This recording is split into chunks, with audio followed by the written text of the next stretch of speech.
Take a moment and think about your breathing. As your lungs expand and contract, they're moving the organs around them, particularly your liver, the blue organ on my slide. And for liver cancer patients, this breathing motion can be a serious problem.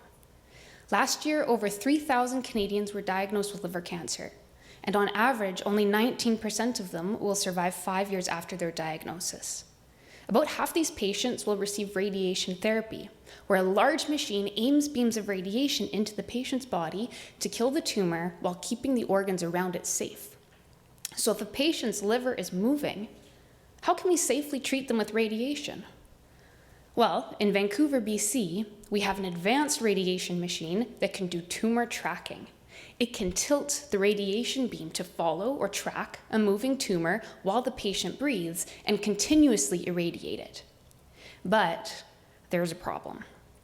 When we prepare for any radiation treatment, we first put images of the patient's organs into a computer, shown at the top of my slide, which then predicts where the radiation would go in their body during their treatment.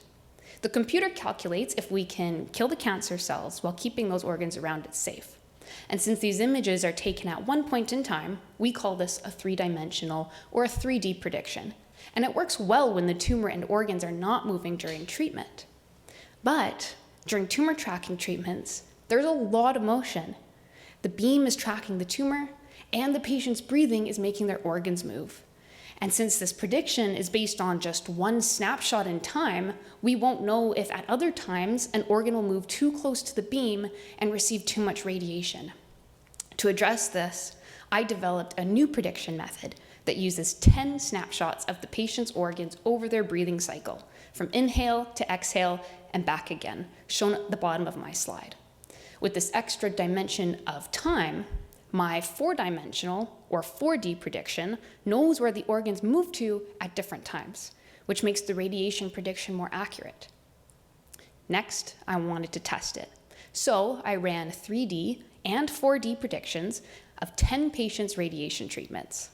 The 3D method showed that all of these patients' organs would be safely below their radiation limits during treatment. However, my 4D method found that actually, at some point while these patients are breathing, about 1 in 5 organs will get too close to the beam, exceed their radiation limit, and could be damaged. So, because of my research, the Vancouver Cancer Centre now uses a version of my 4D method before any patient has a tumor tracking treatment. So now we can safely use tumor tracking technology to save the lives of liver cancer patients. Thank you.